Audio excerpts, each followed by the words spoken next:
Assalamualaikum warahmatullahi wabarakatuh. Waalaikumsalam warahmatullahi wabarakatuh. Alhamdulillahilladzi ja'alana minan nasihin wa afhamana min ilmil ulama'ir rasyidin. Asyhadu an la ilaha illallah wahdahu la syarika lah wa asyhadu anna Muhammadan abduhu wa rasuluhu la nabiyya ba'da. Allahumma salli wa sallim ala sayyidina Muhammad wa ala alihi wa sahbihi ajma'in. Ya ayyuhan nas ittaqullaha haqqa tuqatih wa la tamutunna illa wa antum muslimun. Rabbi shrah li sadri wa yassir li amri wa hlul 'uqdatam min lisani yafqahu qawli, amma ba'd. Pertama dan yang paling utama, mari sama-sama kita memuja dan memuji Allah Subhanahu wa ta'ala, yang mana Allah pada malam yang mulia ini kita masih diberi kesempatan untuk hadir berkumpul pada tempat yang sangat-sangat mulia ini, dalam rangka sama-sama kita berubudiyah kepadanya, melaksanakan sholat isya secara berjamaah. Kemudian kita melanjutkan pengajian kita di setiap Sabtu akhir bulan, yang insya Allah mudah-mudahan Allah selalu memberi kesempatan kepada kita pada pengajian-pengajian selanjutnya.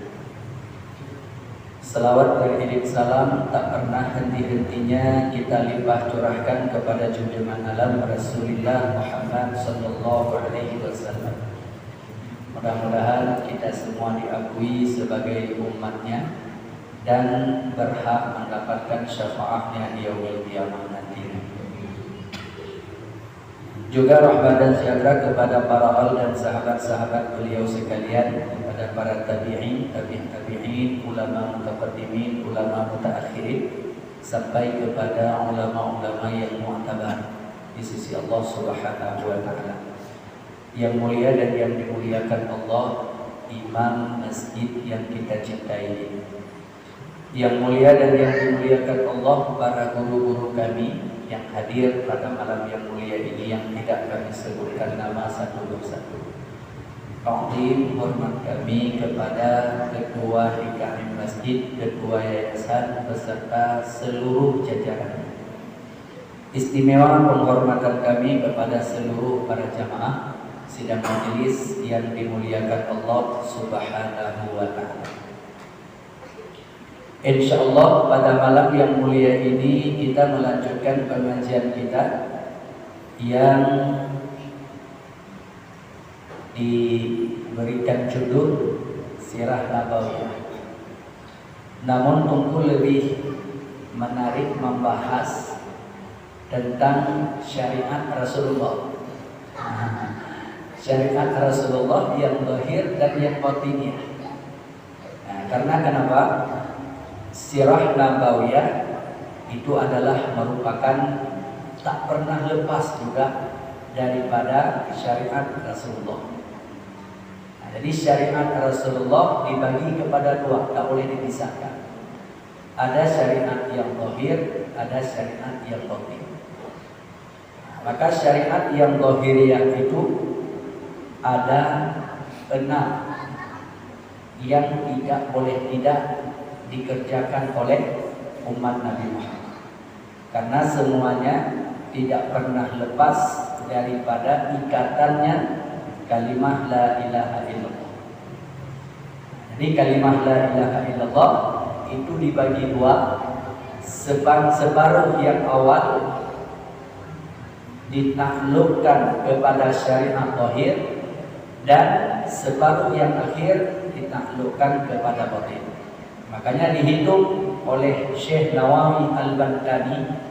Beliau adalah seorang ulama Banten yang beliau menimba ilmu di kota Mekah, bahkan beliau menjadi imam di Masjidil Haram, yaitu ulama kita Indonesia, dan saat ini juga makam beliau di Ma'la bersamaan dengan makamnya Bunda Khadijah. Di dalam kitab Kasifatus Saja pada halaman 14 garis yang kelima dari bawah, beliau menerangkan bahwa syariat Rasulullah itu dibagi kepada dua, diambilnya dari kalimat la ilaha illallah. Karena yang dibawa oleh Rasulullah baik dalam kisah perjalanan Rasulullah yang disebut dengan pembahasan juga sirah-sirah nabawiyah, semuanya para nabi dan para rasul itu memperjuangkan kalimat la ilaha illallah. Jadi kalimat la ilaha illallah terdiri dari 12 huruf. 12 huruf itu 6 huruf untuk zahiriyah, 6 huruf untuk batiniyah. Jadi 6 huruf yang untuk zahiriyah itulah syariat Rasulullah yang zahir. Nah, maka coba kita lihat syariat Rasulullah pada huruf yang kedua. Syariat Rasulullah pada huruf yang kedua adalah sholat. Ini adalah syariat Rasulullah yang kedua yang dihukumkan kepada hukum zahir adalah sholat. Nah, maka di dalam sholat yang perlu untuk kita pelajari itu adalah merupakan amal yang kedua. Nanti di akhirat yang diperiksa sesudah diperiksanya syahadat. Jadi di akhirat nanti kami periksa yang lain dulu. Sesudah diperiksanya akidah, sesudah diperiksanya iman, langsung pemeriksaan yang kedua adalah sholat. Tidak diperiksa dulu zakat, tidak diperiksa dulu puasa, tidak diperiksa lagi haji, apalagi yang keenam diperiksa jihad. Tidak diperiksa itu dulu. Yang diperiksa adalah sholat. Nah, makanya coba kita perhatikan saudara-saudaraku, jangan sampai sholat kita yang dituntut oleh Allah semasa hidup kita bermasalah nanti di akhirat. Ini yang harus kita berhati-hati. Taruhlah contoh misalnya ini, akhir balik kita ini umur 13 tahun. Umur balik kita 63 tahun.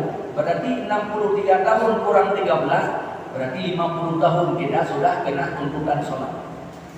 Selama 50 tahun itu dituntut sholat dalam satu hari 5 kali. Kalau 10 hari 50 kali. Kalau 30 hari berarti 150 sholat yang dituntut dalam satu bulan. Kalau 10 bulan berarti 1.500. Kalau dalam setahun berarti 1.800 sholat yang dituntut. Itu dalam setahun 1.800 sholat dalam setahun yang dituntut. Kalau 10 tahun, ini kalau setahun 1.800. Kalau 10 tahun 118.000. Berarti kalau 1.800, kalau 10 tahun berarti 18.000 waktu sholat yang dituntut. Itu 10 tahun. Kalau 50, itu sholat yang dituntut bagi kita. Kapan baru nampak sholat kita itu sah atau tidak sah? Sesudah kita yakhruju minad dunia. Kalau kita sudah keluar dalam dunia baru nampak. Ini sholat yang dituntut bagi kita 50 tahun. Berarti 90.000 waktu sholat yang dituntut. Baru nampak ini sekian ribu yang tidak sah sama sekali. Ini sekian ribunya sah tapi tak ada pahalanya. Ini yang sekian ribunya sah tapi ada pahala separuh tak ada pahala. Ini yang sekian ribunya, ini yang sahnya. Sementara yang tidak sah itu misalnya sekian sholat, jangankan sekian. Di dalam kitab Tauhid Darussamin dijelaskan oleh para ulama-ulama Tauhid Asy'ariyah, satu waktu sholat bermasalah nanti di akhirat 10 tahun masuk neraka. Itu satu waktu saja. Sholat kita itu tidak sah 10 tahun masuk neraka nanti di akhirat. Nauzubillah. Makanya coba kita perhatikan baik-baik sholat kita. Tidak boleh sholat kita ini ikut-ikutan. Mesti kita sholatnya benar-benar didasari dengan ilmu. Karena wa kullu man bighairi ilmi ya'malu amaluhu mardudatun la tuqbal. Siapa sahaja yang mengerjakan amalan tapi amalnya tidak diiringi oleh ilmunya, maka amalnya nanti di akhirat ditolak mentah-mentah oleh Allah. Ini yang sangat-sangat kita khawatirkan. Ini adalah merupakan syariat Rasulullah, tak lepas juga dari sirah Nabawiyah Rasulullah. Makanya penting sekali untuk kita perhatikan saudara-saudaraku tentang perkara sholat. Jadi di dalam sholat yang kita kerjakan itu ada rukunnya. Setiap rukun ada syaratnya. Untuk sah rukun mesti ada syarat. Karena semuanya kan syarat. Untuk masuk surga ada syaratnya. Masuk kerja juga, misalnya ini di dunia masuk kerja kita, ini mau daftar kita ke Batam itu pasti diminta syaratnya. Salah satu syaratnya berarti harus KTP, harus ada SKDK, harus ada, pokoknya itu sebagai syarat. Kalau tidak ada satu sahaja syaratnya disuruh pulang. Bapak pulang dulu, urus SKDK dulu, besok datang lagi. Cuma yang jadi masalah kalau kita daftar ke PT enggak diterima karena tidak ada SKDK, bisa kita balik urus dulu SKDK-nya, besok kita datang lagi. Tapi kalau kita sudah diantar ke Bangka, ternyata sampai di sana sholat kita tidak betul, apa boleh minta izin dulu kita balik lagi ke Babus Salam untuk kita selesaikan sholat? Ini yang jadi perkaranya, saudara. Karena bila seandainya kita sudah yakhruju minat dunia, sudah keluar dalam dunia, kita tidak akan bisa lagi memperbaiki sholat kita, tidak akan bisa memperbaiki lagi ibadah kita.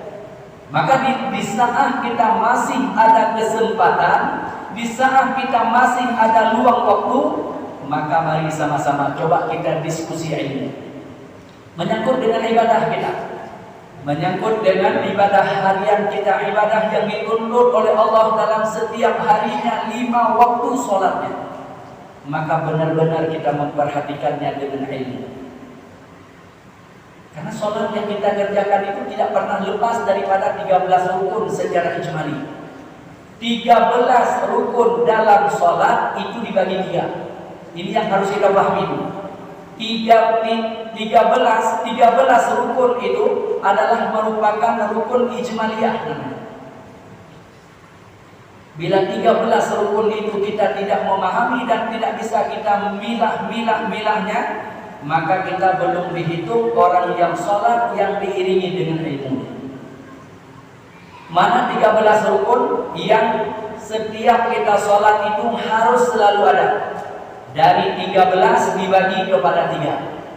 Ada yang namanya rukun qalbi, ada yang namanya rukun qauli, ada yang namanya rukun fi'li. Rukun qalbi itu hati, rukun tugasnya yang mengerjakannya adalah hati. Rukun qauli tugasnya adalah lidah, yang dikerjakan oleh lisan kita, bacaan qauli. Kemudian rukun fi'li yang dikerjakan oleh anggota. Ini 3, dari 13 dibagi 3. Maka perlu kita lihat lagi. Dari 13 dibagi kepada 3, rukun qalbi 1, yaitu niat. Itu rukun qalbi. Tidak bisa digantikan oleh yang lain. Itu mesti, itu adalah tugasnya. Itu rukun qalbi namanya. Kemudian rukun qauli itu ada 5, rukun bacaan. Itu mesti dibaca oleh lidah kita. Ini wajib kita tahu dulu mana rukun qaulinya, mana rukun bacaannya. Yang selama ini yang kita bayangkan rukun bacaan itu di mana-mana letaknya. Ini bukan pertanyaan, tetapi ini diskusi. Selama ini kalau seandainya saudaraku yang 5 itu yang mana-mana? Yang pertama, takbiratul ihram, itu rukun qauli. Yang kedua Al-Fatihah. Yang ketiga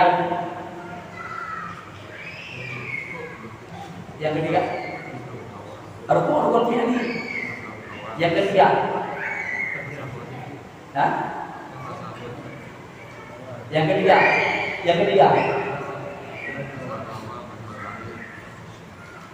selama ini yang disebut dengan rukun qauli itu yang mana? 5 sudah jelas. Pertama takbiratul ihram, itu rukun qauli. Yang kedua baca surat Al-Fatihah, itu rukun qauli. Yang ketiga selama ini yang terbayang kita yang ketiga apa? Tasyahud awal tidak termasuk, tasyahud akhir yang masuk. Tahiyat akhir bacanya itu termasuk dalam rukun qauli. Tasyahud akhir itu terbayang kita selama ini di saat kita sholat, terbayang kita sampai di mana? Mulai dari at-tahiyatul mubarakatus sholawatut thayyibatu lillah sampai di mana? Tasyahud akhirnya sampai salawat. Berarti salawat tidak masuk. Berarti sampai asyhadu an la ilaha illallah wa asyhadu anna muhammadar rasulullah. Itu rukun qauli yang ketiga. Yang keempat salawat. Allahumma sholli ala sayyidina Muhammad. Tak baca sayyidina pun tidak ada masalah. Allahumma sholli ala Muhammad sah kepada salawat. Yang pakai sayyidina dalam mazhab Imam Syafi'i itu ta'zim, penghormatan. Nah, yang keempat berarti salawat. Yang kelima rukun qauli adalah salam yang pertama. Assalamualaikum warahmatullah. Itu semuanya 5 itu rukun bacaan namanya. 5 rukun bacaan tersebut di dalam sholat. Imam Al-Ghazali di dalam kitab Ihya Ulumuddin menjelaskan, dalam sholat saudaraku yang ada ruksah berdehem cuma 5 tempat itu saja. Ini yang harus kita perhatikan baik-baik. Dalam sholat yang ada ruksah untuk berdehem cuma 5 tempat itu saja. Makanya kita harus perhatikan baik-baik. Jangan sampai bukan pada 5 tempat ini kita berdehem. Karena Imam Al-Ghazali menjelaskan, bila bukan pada 5 tempat tadi yang kita jelaskan itu, ada orang yang berdehem dalam sholat yang keluarnya 2 huruf sahaja, maka batal sholatnya. Yang ketok baru Imam Al-Ghazali. Ini yang harus kita perhatikan baik-baik. Makanya jangan kita berdehem dalam sholat selain dari 5 tempat itu. Kalau pada 5 tempat itu rusak, maka rusak diperkenankan berdehem. Bukan hukum boleh. Kalau boleh itu hukum dasar. Namanya harus, itu hukum dasar. Tapi kalau rusak itu bukan hukum dasar, tetapi itu adalah merupakan hukum yang dimaafkan. Karena bila kita tidak berdehem, nggak bisa lagi kita baca Fatihah, udah tersendat. Baru bisa. Iyyaka na'budu wa iyyaka nasta'in. Diperkenankan. Karena itu rukun bacaan. Makanya apabila 5 tempat itu kita tak bisa membacanya, maka rusak untuk berdehem. Tapi bila bukan pada 5 tempat tersebut, usahakan jangan berdehem. Karena Imam Al-Ghazali langsung ketok palu sholatnya batal. Karena batal sholat, Imam Al-Ghazali itu secara tafsiriyah 18 batal sholat. Kalau di dalam kitab fikih itu 11 yang batal sholat. Ijmali. Nah, ini rukun qauli, baru kita bahas rukun qauli. Kemudian rukun fi'li ada 7. Pertama, berdiri betul bagi orang yang sehat.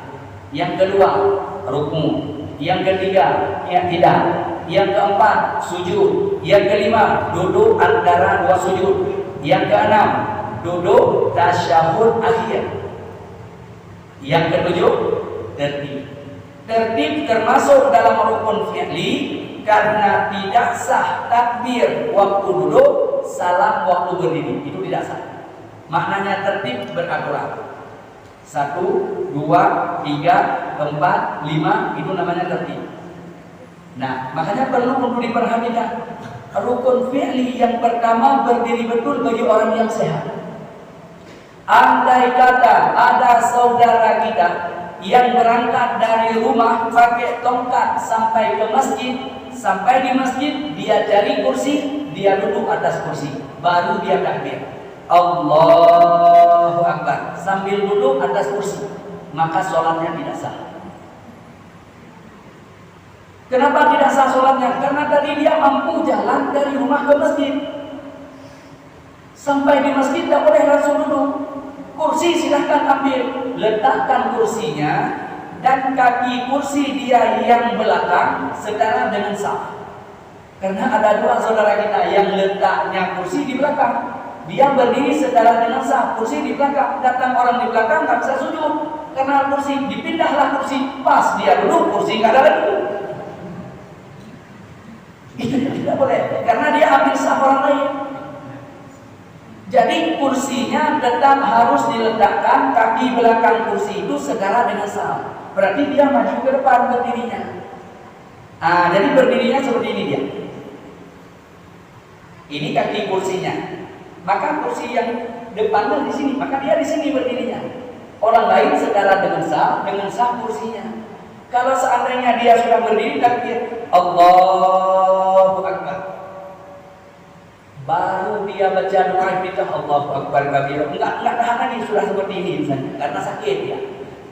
Boleh duduk, tidak ada masalah.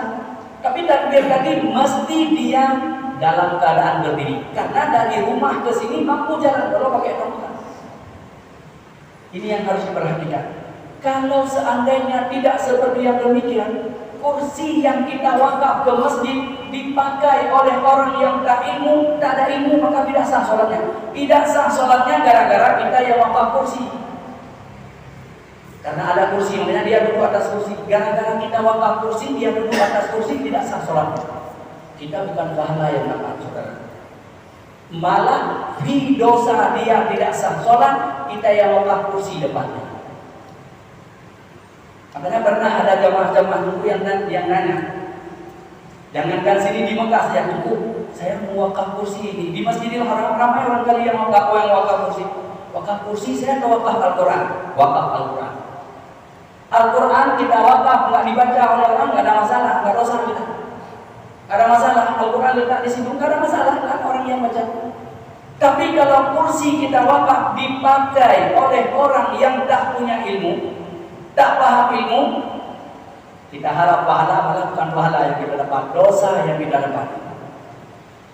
Jadi bukan berarti kamu boleh wakaf kursi ke masjid, tapi harus paham yang pakai kursi di masjid itu mesti wajib paham ilmu. Karena kebiasaannya datang dari rumah, walau pakai tonggak sampai ke masjid, letak kursi langsung duduk baru takbir. Ini yang jadi masalah sekarang. Padahal rukun fi'li yang pertama adalah berdiri betul. Dan takbir syaratnya mesti dalam keadaan berdiri betul bagi orang yang mampu. Kecuali orang yang tak mampu lagi berdiri, itu boleh langsung duduk.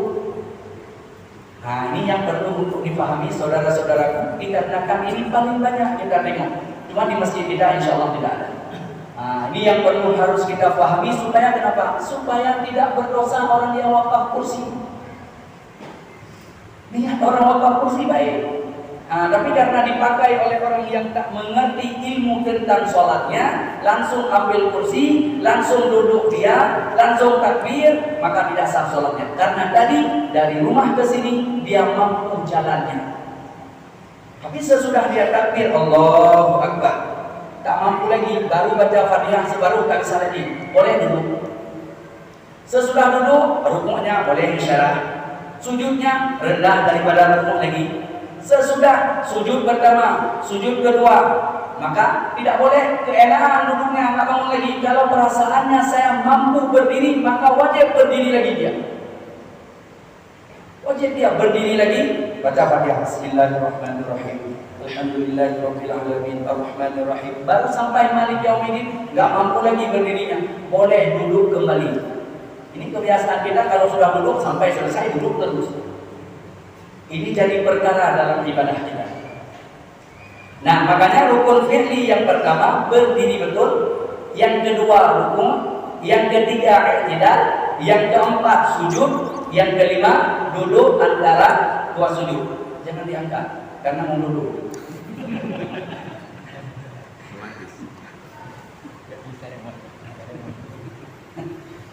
Nah, ini adalah merupakan rukun fi'li, ada 7 yang dibagi dari 13 kepada 3. Pertama rukun qauli, yang kedua rukun qauli, yang ketiga rukun fi'li.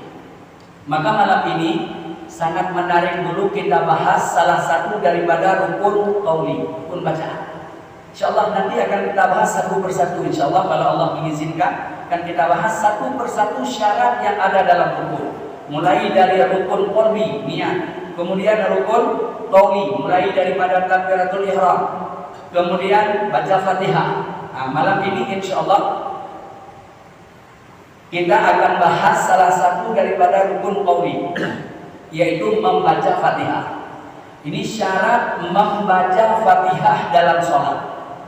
Maka dibahas oleh para ulama-ulama kita, ulama fikih, diabadikan di dalam kitab Bidayatul Muqtadin pada halaman 40 pada baris yang ke-12 dari atas.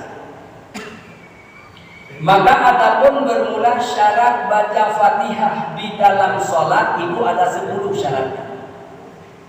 Bila tidak memenuhi syarat maka gugur masyhur. Ini penting untuk dipahaminya. Dalam pembahasan tafsiliyah syarat membaca Fatihah ada 10. Secara tafsiliyah, kalau ijmali itu ada 8. Syarat baca Fatihah ijmali ada 8. Makna ijmali garis-garis besar sahaja, yang besar-besar sahaja dibahasnya. Tapi kalau tafsili itu rincian, sangat mendetail dibahasnya. Maka syarat membaca Fatihah dalam sholat itu ada 10 syaratnya. Mesti kita wajib paham. Kalau kita tidak paham syaratnya maka gugur masyhur. Apa maksudnya? Fatihah. Oh, saya betul bacanya, semua syarat yang Ustaz baca, yang tentu baca semua saya ada, tapi saya tak tahu itu sebagai syarat. Maka kita dipahami berarti kita baca itu kebetulan saja, kebetulan betulnya, tapi kita tak tahu bahwa yang kita baca itu adalah syaratnya. Ini mesti harus kita berhati-hati supaya ibadah kita tidak bermasalah nanti di akhirat. Tujuan kita ini bukan untuk dunia, tujuan kita semuanya untuk akhirat. Selamat kita nanti di akhirat. Tidak ada tujuan kita yang lainnya, namun tujuan kita bagaimana caranya kita semua selamat nanti di akhirat.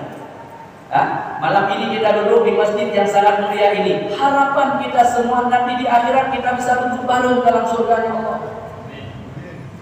Jangan sampai nanti sebahagian saudara kita masuk surga, sebahagian saudara kita masuk neraka. Mau kita masuk neraka jangankan untuk selama-lamanya, transit pun kita doakan jangan ada. Karena transit di neraka pun itu bukan hal yang indah. Satu waktu sholat 10 tahun transit itu satu waktu sholat. Masya Allah. Jangankan 10 tahun masuk neraka, sesaat sahaja tak ada kita yang mampu menahan siksanya neraka. Makanya kita mohon berlindung kepada Allah dengan berkatnya majelis ilmu. Karena berada kita di majelis ilmu dirusakkan. Andai kata misalnya ini, di akhirat nanti di saat diperiksa sholat ini ditanya oleh malaikat, ini kenapa sholatmu seperti ini? Karena 90.000 sholat yang dituntut kalau 63 tahun, mesti itu pasti ada yang kurang. Nggak mungkin kita bisa fit semuanya, bisa oke semuanya. 90.000 itu pasti ada yang kurang. Maka di sana ditanya, ini sholatmu kenapa seperti ini? Kita masih bisa menjawab, ya Allah, sholatku ini karena kami sedang dalam belajar. Ya Allah. Benar kamu sedang dalam belajar? Benar ya Allah, kami sedang dalam belajar. Maka disuruh tengok oleh Allah. Coba tengok, wahai malaikatku, coba tengok. Dia benar sedang dalam belajar atau bukan? Dibuka catatan. Ini malaikat yang di samping kita selalu kan ada 2 orang. Kan ada 2 orang malaikat. Siapa namanya? Rakib. Yang tulis kebaikan, yang tulis kejahatan. Tak pernah luput dia. Dia nggak pergi ke kantor, nggak pergi ke PT dia. Tugas cuma tulis saja kebaikan kita, kejahatan kita. Itu saja tugasnya. Di akhirat dipanggil oleh Allah. Wahai malaikat, coba tengok benar hambaku ini sedang tuntut ilmu. Dibuka catatan oleh malaikat. Nggak pernah lupa dia. Dibuka. Benar ya Allah, dia sedang berada dalam majelis ilmu. Apa kata Allah? Kalau dia sedang berada dalam majelis ilmu, rusakkan dia, maafkan dia. Enggak lagi ditanya, ini kenapa sholatnya enggak betul? Karena kita sedang dalam belajar, maka kita dilepaskan. Yang enggak mau ke majelis ilmu baru menyesal, ya Allah. Coba kalau seandainya aku ada malam itu, berarti lepas juga aku. Tapi karena memang kita tidak tahu dan tak mau belajar, dia enggak maaf baginya. Maka beruntung kita malam ini dipilih oleh Allah. Makanya selalu kalau ada majelis ilmu, semoga kita selalu dipilih oleh Allah. Karena tingkat-tingkat kita berada di majelis ilmu bukan belajar kepingin jadi pimpinan pondok ini. Hanya semata-mata tingkat kita ini belajarnya benar-benar mencari kasih sayang Allah saja, supaya nanti selamat kita di akhirat. Itu sahaja tujuan kita, mudah-mudahan semuanya kita selamat di akhirat. Nah, mana yang 10 perkara syarat membaca Fatihah? Al-awwalu, yang pertama syarat membaca Fatihah. Dari 10 perkara itu, hendaklah dia wajib memeliharakan segala huruf-huruf Fatihah. Selama ini pernah kita hitung berapa jumlah huruf Fatihah? Ada yang hitung? Ustaz Ramadan pernah hitung berapa jumlah hurufnya Fatihah? Tidak pernah. Tidak pernah. Tapi ulama kita sudah pernah menghitungnya. Berapa jumlah hurufnya? Makanya itu sebagai ilmu bagi kita, karena sudah dihitung oleh para ulama kita tak perlu hitung lagi. Kita belajar saja berapa jumlah huruf Fatihah yang wajib kita jaga dalam bacaannya. 140 huruf saja. 140 huruf Fatihah itu mesti la budda, tidak boleh tidak, wajib kita jaga. Tak boleh kita ganti dengan huruf yang lain. Satu huruf sahaja kita ganti dengan huruf yang lain, maka tidak sah Fatihah. Contoh, pada bacaan shad kita ganti dengan shin, itu berarti huruf shad kita ganti dengan huruf shin, maka tidak sah. Karena ada 140 huruf yang wajib dijaga, tidak boleh diganti sama sekali. Kalau shad, shad, kalau sin, sin, kalau shin, mesti itu huruf yang dibaca. Itu 140 huruf. Itu tidak boleh tidak. Makanya apabila kita menggantikan satu huruf sahaja, maka itu Fatihah tidak sah. Tidak sah langsung Fatihahnya. Karena itu syarat yang pertama. Syarat yang pertama wajib dijaga huruf-hurufnya Fatihah. Jumlah huruf yang ada di dalam Fatihah itu 140 huruf. Itu 140 huruf tidak boleh tinggal dan tidak boleh diganti dengan huruf yang lain, wajib dijaganya. Makanya 140 huruf itu siapa sahaja yang membacakan Al-Quran dalam 1 kali 24 jam, membaca Al-Quran 140 ayat. Ini dibahas dalam kitab Tauhid Darussamin pada halaman 28. Ada dibahas di situ oleh para ulama tauhid kita pada halaman 28. Siapa sahaja yang membaca Al-Quran walau dibacanya dalam sholat sekalipun, dalam 1 hari 1 malam ada dia baca 140 ayat, maka 140 ayat itu Allah gantikan ayat 140 itu kepada seorang teman yang akan menemani dia di alam barzakh. Walau dibacanya itu di dalam sholat sekalipun. Makanya kalau seandainya kita malas baca Al-Quran di luar sholat, maka di dalam sholat bacalah ayat-ayat yang agak panjang sedikit, supaya 1 hari 1 malam ada kita bacanya 140. Tapi kalau berlangganan terus dengan wal asri dan qul huwallahu ahad, itu enggak akan nambah. Dalam 1 sholat ini qul huwallahu ahad dengan wal asri terus, itu berarti 5 kali sholat baru berapa ayat? Enggak akan nambah. Tapi kalau nanti kita baca Al-Quran di luarnya sholat, nah itu boleh, tidak ada masalah, karena ada kita baca surat Al-Waqiah, Ar-Rahman, dan lain-lain sebagainya. Itu ada masalah. Karena setiap 140 ayat yang kita baca itu akan dijadikan teman oleh Allah yang akan menemani kita di alam barzakh. Tapi kalau tidak sampai 140 ayat, maka tidak mendapat hikmah tersebut, cuma dapat pahala saja, dapat pahala bacaannya, tapi tidak mendapat hikmah juga dapat. Nah, karena itu adalah hikmah baca 140 ayat dari Al-Quran diambil sumbernya dari 140 huruf Fatihah, maka Allah gantikan ayat-ayat Al-Quran itu dengan seorang teman yang akan menemani dia di alam barzakh. Ini yang pertama. Kemudian wasani yang kedua, wajib memelihara. Ya, ini 140 adalah huruf. Dan yang kedua, ya, wajib dia menjaga barisnya. Baris-barisnya Fatihah. Wajib memelihara barisnya Fatihah. Baris, kalau barisnya summa ya summa, kalau barisnya kasrah ya kasrah. Itu mesti wajib dijaga, tak boleh diganti kalau di dalam bacaan sholat, karena tidak boleh diganti kayak seperti bacanya wal asri. Ini misalnya kalau bukan Fatihah, kan ada orang yang ganti wal asri, bukan wal asri dibaca wal asri. Kan ada, coba didengar itu pada qiraah-qiraah yang apa itu namanya itu. Ada yang bacaannya yang diganti hurufnya. Kalau bacaan Fatihah dalam sholat tak boleh diganti. Jangan nanti Bismillahirrahmanirrahim dibaca dengan Bismillahirrahmanirrahim, itu tidak bisa. Karena mesti wajib dijaga barisnya. Yang kedua, syarat yang ketiga, wajib memeliharakan segala tasydidnya. Ini syarat yang ketiga, di saat membaca Fatihah wajib dijaga tasydidnya. Tasydid dalam Fatihah ada tasydid yang mesti wajib dijaga. Ada yang pernah hidup tasydid yang ada dalam Fatihah? Ada yang pernah hidup tasydid yang ada dalam Fatihah? Tidak ada. Tidak pernah kita hidup. Dibahas oleh para ulama-ulama, jumlah tasydid yang ada di dalam Fatihah itu ada 14 tasydid.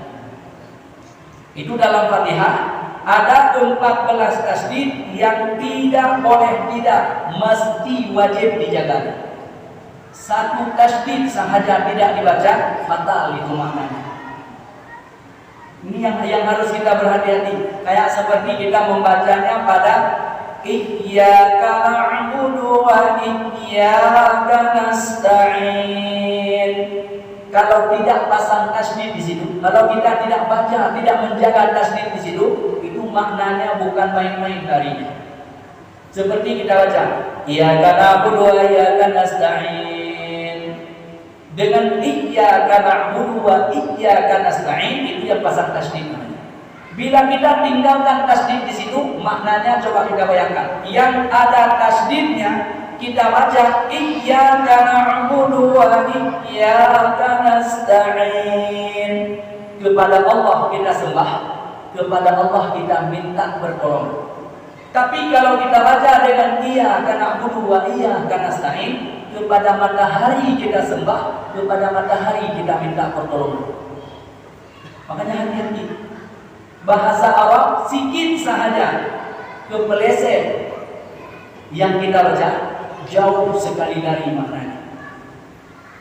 Ini yang perlu sekali untuk diperhatikan saudara-saudaraku, karena syaratnya yang ketiga tidak boleh tidak, mesti wajib dijaga tasydid dalam Fatihah. Jumlah tasydid ada 14 tasydid yang mesti tidak boleh tidak, wajib dijaga.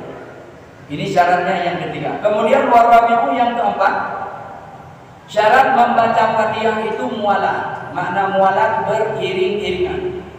Beriring-iringan.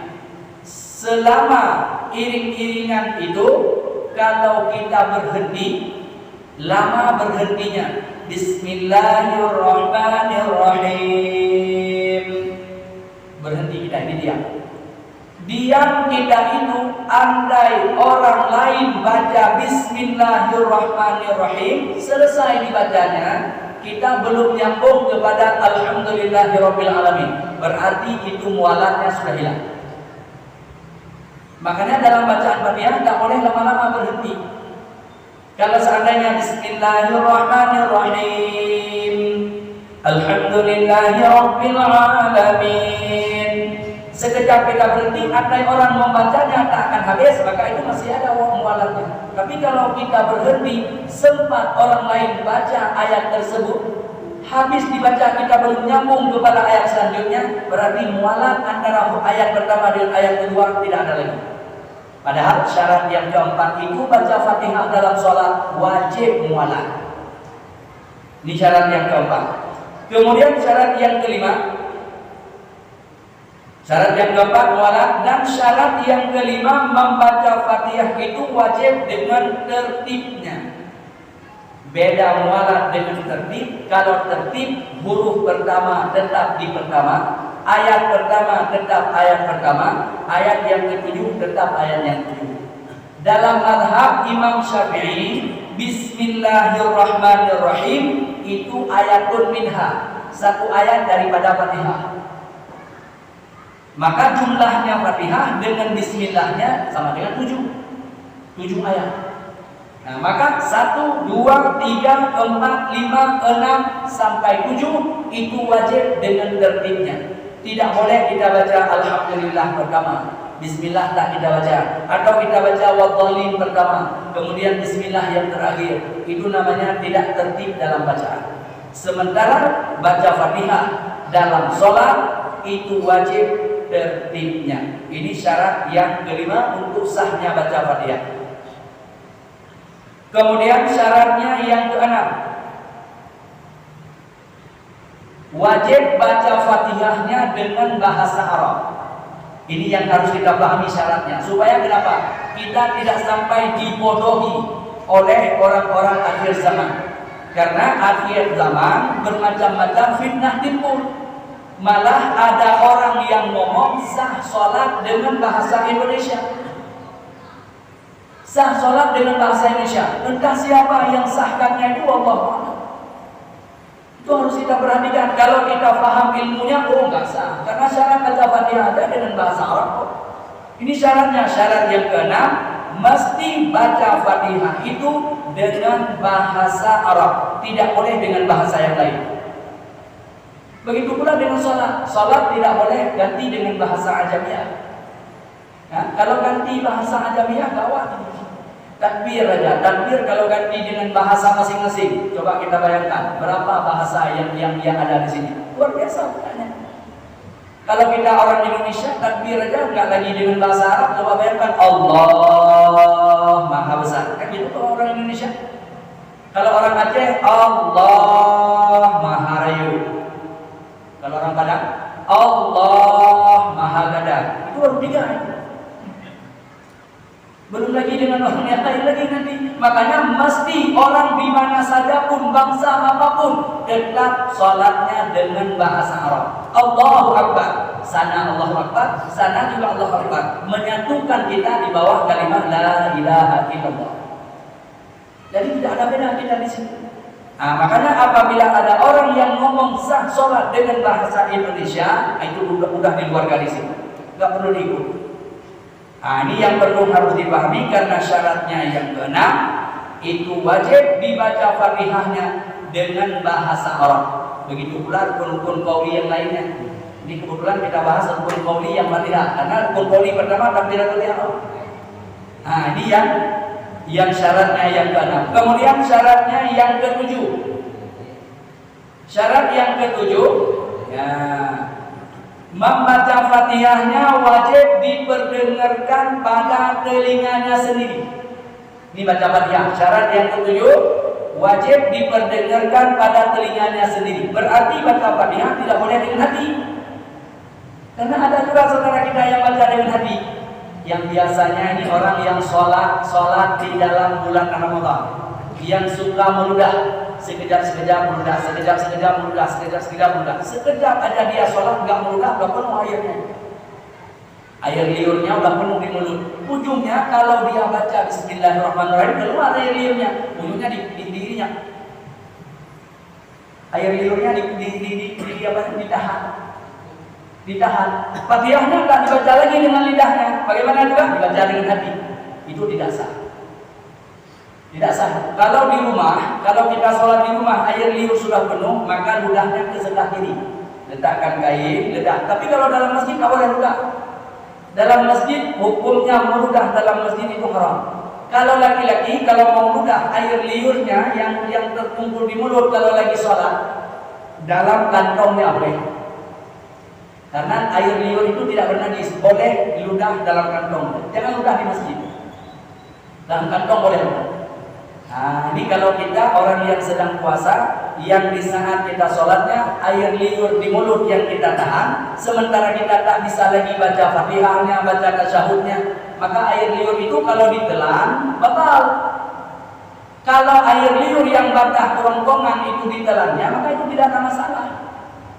Tidak batal sholat dan tidak batal puasa. Tapi kalau sudah dikumpul baru ditelan, itu batal. Kan lumayan itu kalau sudah dikumpul itu setengah gelas sampai baru ditelan. Batal itu. Ini harus diperhatikan baik. Jangan sampai kejadian seperti itu. Karena kenapa? Banyak saudara kita yang seperti demikian. Ini jadi masalah dalam sholatnya. Nah, ini penting juga untuk dipahaminya supaya kenapa sholat kita tidak bermasalah nanti di akhirat. Harus kita perhatikan baik-baik di saat kita masih berada di dunia. Jadi syarat yang ketujuh itu ya, wajib diperdengarkan bacaan Fatihahnya pada telinganya sendiri bagi orang yang sehat pendengaran. Tapi kalau bagi orang yang sudah tidak lagi sehat pendengaran, maka itu tidak ada apa. Kalaupun sudah didengar oleh telinganya tidak ada masalah. Yang penting baca dengan lidahnya saja. Kemudian syaratnya yang ke-8. Ya, ini secara tafsiriyah bahwa syarat yang ke-8 dia itu baca Fatihahnya mesti wajib dalam keadaan berdirinya bagi orang yang sehat. Kalau bagi orang yang sakit, semampu dia, setengah yang mampu berdiri, setengahnya mesti wajib berdiri. Seperti yang kita bahas tadi. Tidak boleh langsung duduk baru baca Fatihah selesai. Tetap wajib berdiri dulu. Yang mampu dia berdiri tingkat Bismillahirrahmanirrahim, Alhamdulillahirabbil alamin. Enggak sanggup lagi baru Alhamdulillahirabbil alamin, enggak sanggup lagi, diperkenankan dulu. Tidak boleh langsung dari awal dia duduk padahal mampu baca Fatihah Bismillah dalam keadaan berdiri. Makanya syarat baca Fatihah wajib dalam keadaan berdirinya bagi orang yang mampu berdiri. Seberapa mampu dia? 2 ayat, 3 ayat? 3 ayat mesti wajib berdiri. Selain daripadanya tak mampu lagi berdiri, boleh duduk, tak ada masalah. Diperkenankan dulu dia. Ini syaratnya yang ke-8. Kemudian syaratnya yang ke-9, hendaklah dibaca Fatihah itu wajib dengan sengaja, tak boleh kebetulan. Ini syaratnya, syarat membacanya dengan sengaja bacanya. Ini baca dengan sengaja. Ada beda baca dengan sengaja atau kebetulan? Kalau kebetulan kita baca. Bukan karena sengajanya. Kalau dengan sengaja dibaca baru memenuhi syarat. Tapi kalau dengan kebetulannya dibaca, maka itu tidak sah. Kebetulan karena nggak tahu baca yang lain dibaca itu, atau karena memang kebetulan. Mana kebetulan bukan dengan sengaja, itu kebetulan namanya. Maka itu tidak sah bacaan Fatihahnya. Karena yang ke-9-nya itu adalah syarat membaca Fatihah dengan sengajanya. Kemudian 10, syarat yang ke-10, syarat membaca Fatihahnya itu dengan tartilnya. Mana dengan tartil? Yang panjang dipanjangkan, yang pendek dipendekkan. Nah, ini syarat tafsiriyah namanya. Syarat secara tafsiriyah, rincian yang paling mendetil, baca Fatihah mesti yang panjang dipanjangkan, yang pendek dipendekkan. Cuma cara panjang dan pendek menurut laju bacaan. Kalau dia bacanya agak laju, maka dipanjangkannya menurut yang dilajunya. Nah, yang intinya ada berhenti pada tempat yang panjang dan pada tempat yang pendek jangan dipanjangkan. Itu namanya syarat yang ke-10. Secara tafsiriyah membaca Fatihahnya ditartilkan. Dalam arti tartil yang panjang dipanjangkan, yang pendek dipendekkan. Inilah 10 syarat sah membaca Fatihah di dalam sholatnya. Kalau ada 10 syarat ini, maka Fatihahnya sah. Kalau Fatihah sah berarti rukunnya bacaan itu sudah terpenuhi, yaitu rukun qauli namanya. Karena rukun qauli tadi ada 5. Pertama takbiratul ihram. Insyaallah nanti ke depan kalau Allah mengizinkan akan kita bahas lagi syarat membaca takbiratul ihram. Nah, walau tidak tertib dalam kita bahas nggak ada masalah. Yang penting rukun qauli bacaan yang 5 itu mesti kita wajib tahu semuanya. Mudah-mudahan sholat kita nanti di akhirat tidak ada masalah. Kalau sedang dalam kita belajar, kalaupun banyak kekurangan-kekurangan, maka Allah akan maafkan kita. Tapi kalau kita tidak belajar, tak tahu dan tak mau belajar, maka tiada maaf bagi kita. Ini yang sangat-sangat kita khawatirkan untuk kehidupan kita nanti di akhirat. Mudah-mudahan Allah selalu meringankan langkah-langkah kita, Allah selalu meringankan beban-beban kita nanti di akhirat dengan berkat majelis-majelis ilmu. Inilah yang bisa kami sampaikan. Sebelum kita tutup dengan doa, kita beri kesempatan dulu. Paling lama kita ini sampai jam berapa? Jam 9 atau jam 8.15? Atau menurut pertanyaan? Ada yang ingin bertanya? Kita beri kesempatan kepada saudara-saudara kita yang ingin bertanya, baik menyangkut dengan masalah sholat atau menyangkut dengan masalah yang lain, atau boleh juga menyangkut dengan masalah harta warisan. Ini akhir ini kan banyak juga heboh nih harta bagi-bagi warisan di kampung. Nah, adik dengan kakak tak ngomong-ngomong lagi gara-gara tak sama bagi warisannya. Nah, kalau seandainya ada pertanyaan, kami beri kesempatan. Nah, kalau tidak ada, baru kita tutup. Tapi kalau ada, kita beri kesempatan dulu. Ada yang ingin bertanya? Ya, silakan. Assalamualaikum warahmatullahi wabarakatuh. Waalaikumsalam warahmatullahi wabarakatuh.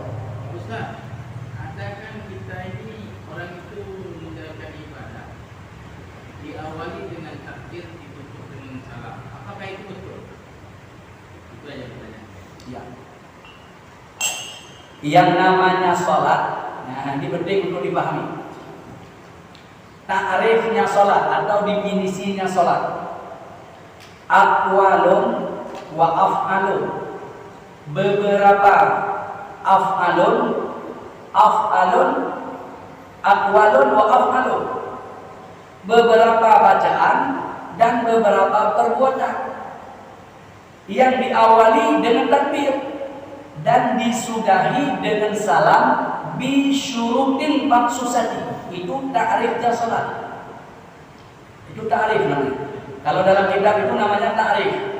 Kalau bahasa kita sekarang definisi namanya. Nah, jadi ta'rifnya seperti itu, diawali dengan takbir, disudahi dengan salam bisyurutil maksusati. Aqwalun wa af'alun. Beberapa bacaan, beberapa perbuatan diawali dengan takbir, disudahi dengan salam bi syurutil maksusati, dengan syarat-syarat tertentu. Itu namanya sholat. Nah, makanya makruh bagi orang yang sholat membaca bismillah di awalnya. Makruh. Karena kenapa? Karena sholat ini tidak diawali dengan bismillah. Kalau diawali dengan bismillah, langsung dia niat, langsung dia takbir, maka hukumnya makruh. Mana dalilnya? Wahid daripada Nabi. Makanya kalau kita mau sholat, boleh baca bismillah, tapi selangi dengan yang lainnya. Bismillahirrahmanirrahim. Usolli fardal isya'i. Nah, berarti kita sudah selangi itu. Berarti baca bismillah kita bukan untuk takbir. Tapi kalau bismillahirrahmanirrahim, Allahu Akbar, itu perbuatan kita makruh hukumnya. Karena sholat tidak diawali dengan takbir. Sholat diawali dengan sholat tadi tidak diawali dengan bismillah. Sholat diawali dengan takbir, bukan diawali dengan bismillah. Tapi yang lainnya semuanya disunatkan membaca bismillah. Kecuali yang tidak boleh baca bismillah pada baca Al-Quran pada surat Taubat saja. Nah, itu pada surat Taubat yang tidak dianjurkan untuk baca bismillah. Bahkan khilaf ulama di situ. Sebagian ulama berpendapat bukan lagi makruh, tingkat haram. Nah, ini yang perlu untuk dipahaminya ya. Jadi di saat sholat itu definisinya atau ta'rif sholat yang dibahas dalam kitab-kitab para ulama, aqwalun wa af'alun. Beberapa bacaan, beberapa perbuatan diawali dengan takbir, disudahi dengan salam bi syurutil maksusati, dengan syarat-syarat tertentu. Nah, itulah seperti yang kita bahas tadi. Itu adalah merupakan syarat-syarat yang ada dalam sholat. Ya, kira-kira jelas? Jelas, insya Allah. Ada yang lain? Ya, silakan. Masih mengenai rukun sholat tadi kan. Seperti yang Ustaz terangkan tadi, maksudnya rukun kauli itu ada 5 kan. Dan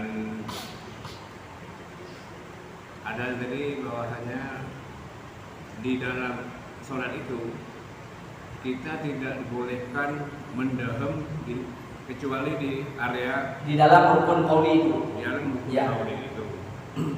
Sementara yang sebagaimana kita ketahui bahwasanya jarak antar rukun itu jaraknya agak panjang. Contohnya dari baca Al-Fatihah ke tahiyatul akhir. Ya. Apakah yang dan Ustaz tadi menyatakan bahwasanya kalau kita mendalam di luar itu akan batal? Kalau pendapat Imam Al-Ghazali batal. Oh, Pak. Ya. Apakah pertanyaannya? Apakah itu semua mazhab membatalkan? Ya. Dan yang kedua, kondisi kesehatan kita. Seandainya kita mengikuti imam dan imam itu kondisinya kurang sehat. Ya. Apakah imam itu harus dipaksakan untuk menjadi imam gitu loh? Walaupun dia kondisinya kurang sehat sehingga mengakibatkan banyak deheman di dalam sholatnya. Apakah makmum itu merasa terganggu atau mendapatkan kebatalan itu juga? Terima kasih. Makanya perlu yang pertama diiringi dengan ilmu. Ya. Makanya disebut itu dalam ta'rif wa kullu man bi ghairi ilmi amaluhu mardudatun la tuqbal. Setiap amal yang kita kerjakan itu bila tidak diiringi dengan ilmunya, maka amalnya ditolak oleh Allah. Itu sangat jelas. Wa kullu man bi ghairi ilmi amaluhu mardudatun la tuqbal. Amalnya ditolak mentah-mentah oleh Allah. Berarti kalau seandainya kita mau sholat ini, kalau seandainya kita tidak diiringi dengan ilmu, maka hati-hati, berarti ibadah kita nanti sia-sia. Oh, berarti kalau seandainya sia-sia, mendingan aku tidak sholat aja. Nah, ini lebih parah lagi. Sudah kita tak paham ilmu, tak sholat lagi berarti. Nah, kena tuntutannya. Kenapa kamu tak sholat? Nggak ada ilmu, kenapa kamu tak tuntut? Itu akan timbul masalah berganda. Nah, kalau seandainya kejadiannya dalam 5 tempat itu yang ada ruksah berdehem, berarti jaraknya antara rukun qauli itu ada yang jarak jauh, seperti sesudah takbiratul ihram Fatihah, sesudah Fatihah baca ayat. Sementara baca ayat itu kalau seandainya sudah tersendat, maka tak perlu lagi dibaca. Karena ayat itu bukan rukun. Membaca ayat dalam sholat itu sunnat hayat. Makanya apabila imam salah membaca ayat, maka bagi makmum di belakang tidak ada sunnat menyambungnya. Tidak ada sunnat, karena sunnat hayat dalam sholat itu jumlahnya 600 tempat. Itu sunnat hayat. Termasuk salah satunya membaca ayat. Membaca ayat, sesudah baca Fatihah baca ayat. Ayat itu bukan rukun dalam sholat. Andai kata misalnya ini imam baru membaca 3 ayatnya, sudah lupa dia, mendingan langsung rukun saja. Atau diganti dengan ayat yang lain. Tidak perlu kita sebagai makmum mengingatkan di belakangnya. Kalau kita mengingatkan, menyambungnya dengan makmum tersebut tidak dia niat sebagai zikir sekaligus mengingati imamnya, makmum itu batal sholat. Ini kadang-kadang ada makmum yang cuma dia makmum ini cuma ngintip salah imam aja. Begitu salah imam, subhanallah, dia yang pertama yang ngomongnya. Baca subhanallah itu kalau makmum tak paham ilmu batal sholatnya itu. Hati-hati. Karena kita sering ini kalau kita ingatkan imam subhanallah, yang kita niat untuk mengingatkan imam, itu batal sholat. Dalam kitab I'anatul Talibin pada jilid yang pertama, 2 yang batal sholat makmum gara-gara mengingati imam. 2 yang selamat. Mana 2 yang batal? Dia di saat ucap subhanallah dia niat zikir, itu selamat sholatnya. Yang kedua dia niat subhanallah, niat zikir sekaligus kasih tahu imamnya yang salah, itu selamat sholatnya. Tapi kalau yang pertama dia niat subhanallah, niat cuma untuk kasih tahu imam, maka sholatnya makmum batal. Atau dia tidak niat apa-apa, subhanallah, pokoknya dia tahu kalau imam salah baca subhanallah, itu saja yang dia tahu. Dia tak niat apa-apa, maka sholatnya batal. Ini yang harus dipahami. Dalam kitabnya Anatul Talibin jilid yang pertama itu dibahas. Batal sholatnya, gara-gara dia mengingati imamnya. Yang ada tempat mengingati imam, bila imam meninggalkan atau melakukan sesuatu perkara yang melanggar sunnat ab'ad dan melanggar rukun. Nah, itu baru kita makmum mengingatinya. Imam bangun rakaat yang kelima. Itu kita harus ingatnya subhanallah. Kalau sudah kita subhanallah 3 kali itu, imamnya tak turun-turun juga, maka kita makmum tak boleh ikut dia. Wajib balik. Sementara imam sah sholatnya karena dia meyakini itu yang keempat. Tapi kita yang meyakini itu yang 5, maka tak boleh juga bangun. Tetap mesti wajib dulu. Nah, ini perkara-perkara yang melanggar di dalam sholat yang kita mesti harus tahu. Nah, kalau seandainya ada orang yang sholatnya dia mesti berdehem, karena berdehem itu namanya taksir, beda dengan batuk. Kalau batuk tak batal sholatnya. Batuk itu tidak taksir, dia batuk sendiri. Batuk itu tak bisa tahan. Kalau batuk tak bisa tahan, maka itu tak batal. Tapi kalau berdehem bisa tahan, bisa kita tahan. Makanya berdehem itu taksir namanya, dengan sengaja. Itu sengaja. Tapi kalau batuk tak bisa tahan, itu datang sendiri, tak diundang kepada batuk. Makanya itu rusak, tidak ada masalah kalau batuk. Kapan saja itu batuk aja lah dalam sholat. Kalau batuk. Tapi kalau dehem itu bisa ditahan. Oh, saya tak bisa lagi ini, mesti harus berdehem. Apa alasan dia berdehem? Sementara rukun Allahu Akbar, Subhana rabbiyal azim wa bihamdihi tak bisa dibaca karena tersendat, enggak apa-apa enggak dibaca. Karena itu tidak membutuhkan bacaan di situ, karena rukun fi'li perbuatan saja. Yang ada rusak berdehem karena berhajat kepada baca. Kalau tidak baca maka tidak sah sholat. Tapi kalau seandainya di tempat lain yang tidak wajib membacanya, maka diam saja. Kalau tak bisa membaca karena tersendat dengan dahaknya, jangan berdehem. Kata Imam Al-Ghazali, kalau dia berdehem maka batal sholat. Batal sholat.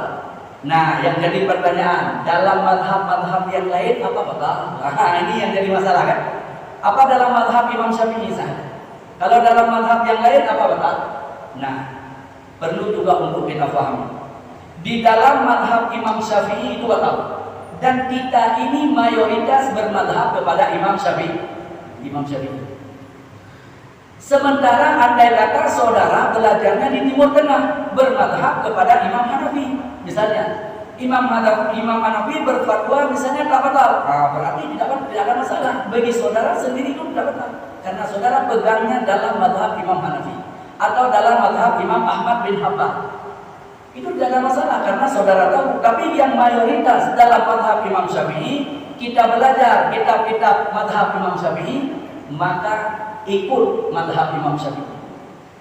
Batal kalau berdehem. Tetapi yang ada rusaknya pada 5 tempat itu. Ini yang mesti harus dipahami. Cuma ada pendapat muqabil. Pendapat muqabil itu untuk amal linafsi, bukan untuk bukan untuk hujah. Kalau untuk hujah, kalau ditanya sama orang, kalau berdehem bukan pada 5 tempat itu, apa batal sholatnya Ustaz? Wajib jawab batal. Tapi kalau untuk pendapat muqabil atau yang disebut dengan pendapat sani, maka apabila dia memang tidak bisa lagi tahan, yang mesti gatal betul ujungnya dia berdehem, walaupun bukan 5 tempat itu, kata pendapat yang kedua tidak batal karena berhajat. Tapi jangan mubalaghah. Mana mubalaghah? Gerhem terus dia. Itu mubalaghah namanya. Kalau mubalaghah batal. Tapi kalau memang seukuran berhajatnya, maka itu rusak. Ini pendapat yang kedua. Tapi bagi pendapat yang kedua itu, karena ada khilaf yang pertama, maka sayyidiannya mesti dijaga supaya tidak bertentangan dengan pendapat yang muhtamad. Kayak seperti ini, pendapat yang muhtamad pada nakal jenazah. Kalau ada orang yang tanya, "Tunggu, ini kami ada orang yang meninggal, bawa pulang jenazah ke kampung, apa hukumnya?" Wajib dijawab. Kalau ada orang yang tanya, wajib jawab hukumnya haram. Wajib jawab. Nakal jenazah apa hukumnya? Wajib jawab hukumnya haram. Haram, wajib jawab.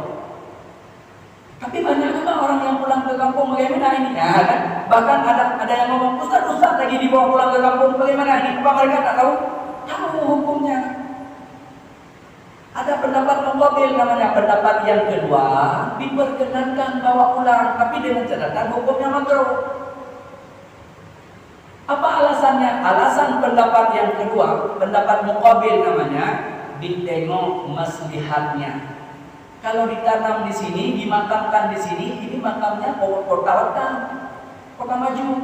Bila seandainya 1 tahun tak ada saudara yang membayar pajaknya, dibongkar. Dikirim surat ini ada yang ininya ini.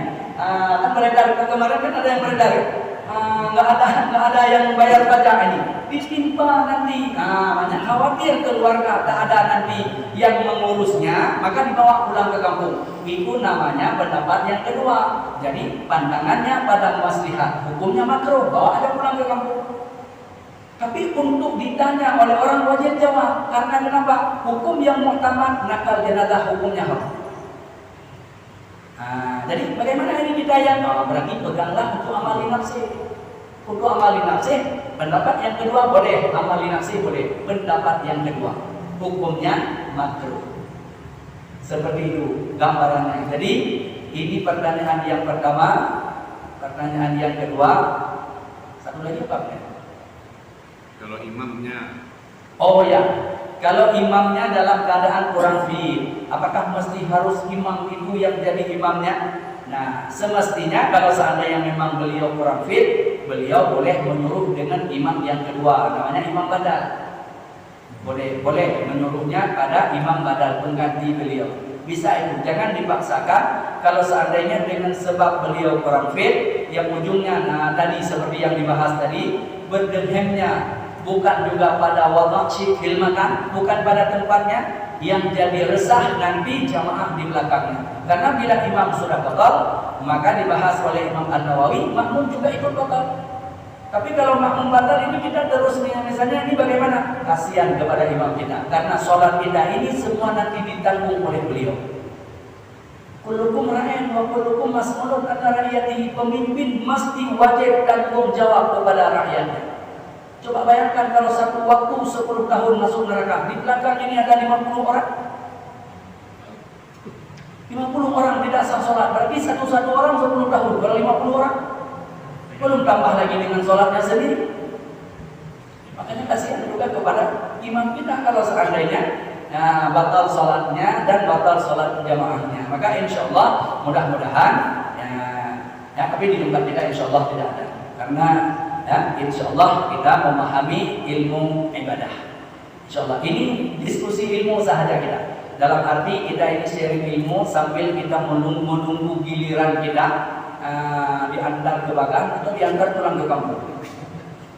Kan kita ini dulu ini kan sambil menunggu ini, apakah diantar ke Bagan atau diantar ke kampung, kan itu aja.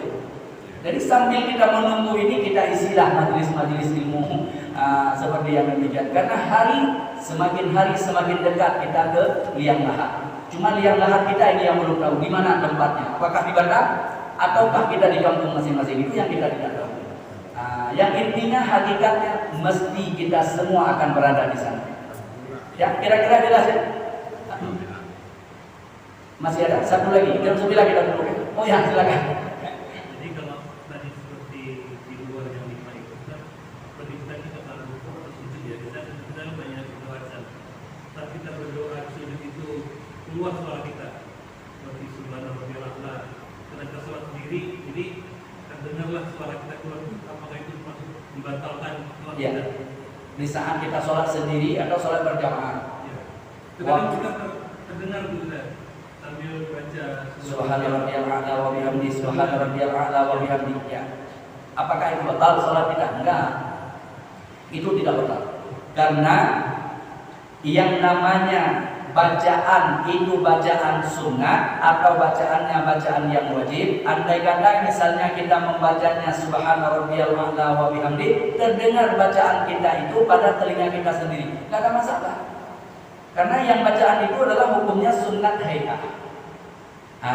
Jadi yang maksud pertanyaannya, karena di saat kita sujudnya membaca subhana rabbiyal a'la wa bihamdi terdengar pada telinga kita sendiri, apakah sholat kita batal? Kan itu pertanyaannya.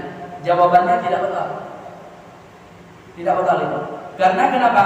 Karena yang kita baca itu tidak melekat. Dan kalaupun kita membaca sempat didengar oleh tetangga kita, misalnya subhana rabbiyal a'la wa bihamdi, subhana rabbiyal a'la wa bihamdi, tidak ada batal sholatnya. Cuma kalau seandainya kita baca sampai orang lain pun tak bisa baca lagi. Gara-gara kita baca ini orang lain tak bisa baca ini. Gara-gara besar kita bacanya. Padahal bukan tempatnya di situ. Nah, maka hukumnya makruh. Ya, kira-kira jelas kan? Ya, insyaallah mudah-mudahan apa yang kita bahas pada malam yang mulia ini ada manfaat, insyaallah. Nanti ke depan akan kita sambung kembali. Dan menyangkut dengan masalah sholat, ini sangat-sangat banyak perkara yang memang harus kita kupas dalam sholat. Karena sunat hay'ah dalam sholat sahaja itu 600 tempat. Kaifiyahnya sholat dalam mazhab Syafi'i bermacam-macam. Bahkan ada yang kadang-kadang cara berdirinya sahaja, cara ruku'nya dalam mazhab Syafi'i, dalam mazhab Imam Hanafi, dalam mazhab Imam Maliki, dalam mazhab Imam Ahmad bin Hanbal atau disebut dengan Imam Hambali, itu kadang-kadang cara modelnya tujuannya sama, yaitu untuk ibadah, tapi modelnya ada yang luruskan saja. Allahu Akbar. Kita pikir dia main-main, sholatnya seperti ini.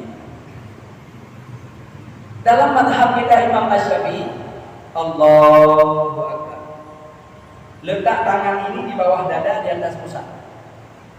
Kalau seandainya ada yang letak di atas ini, bukan di atas pusat, bukan di bawah dada, seperti ini, maka sah sholatnya? Sah sholatnya, karena itu termasuk dalam kaidah.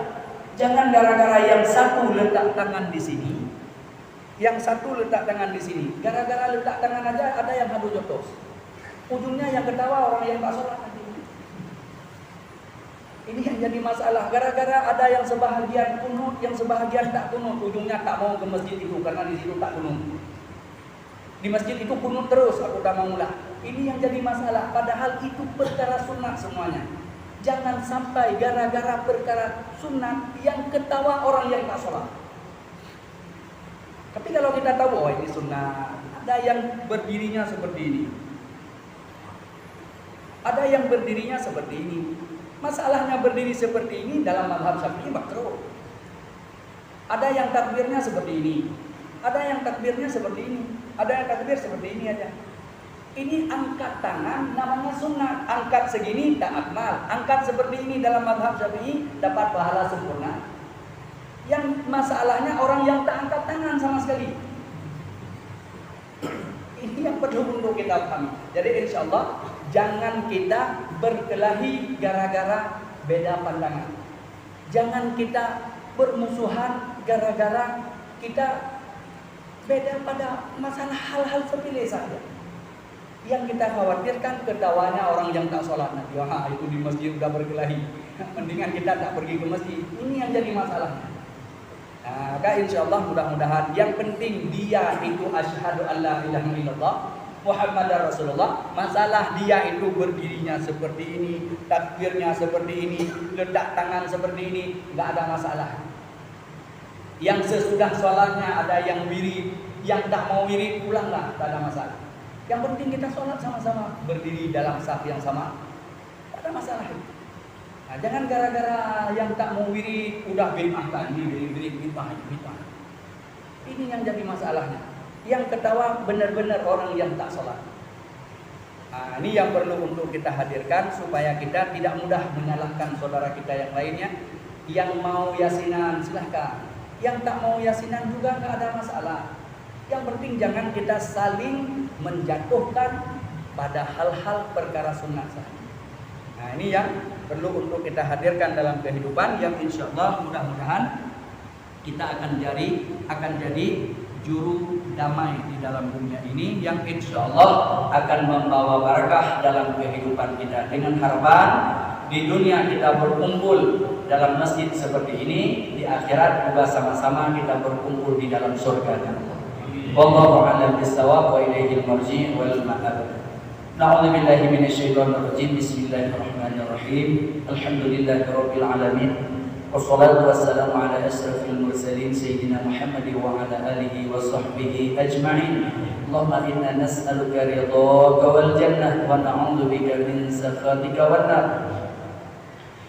Allahumma inna as'aluka ilman nafi'an wa amalan salihan mutaqabbalan wa rizqan halalan thayyiban bi rahmatika ya arhamar rahimin. Allahumma anzil rahmata wal barakata wan ni'mata was sihhata khususan fi ahli hadzal majlis. Allahumma inna as'aluka ilman nafi'an wa amalan salihan mutaqabbalan wa rizqan halalan thayyiban bi rahmatika ya arhamar rahimin. Allahumma adfa'anna al-bala'a wal bala'a wal dina wal riba wal ta'un wal dharra wal fitna wal munkar wal baghya wa syufa muhtalifata wa syada'ida mihana ma dhahra minha wa ma batan min baladina hadha khassa wa min buladil muslimin amma innaka ala kulli syai'in qadir. Rabbana atina fid dunya hasanah wa fil akhirati hasanah wa qina adzaban nar. Sallallahu ala sayyidina Muhammad wa ala alihi wa sahbihi ajma'in. Subhana rabbika rabbil izzati amma yasifun wassalamun alal mursalin walhamdulillahi rabbil alamin. Taqabbalallahu minna wa minkum dan rabbal karim. Alhamdulillah, terima kasih segala perhatian, mohon maaf atas segala kekurangan. Usikum warahmatullahi wabarakatuh. Wassalamualaikum warahmatullahi wabarakatuh.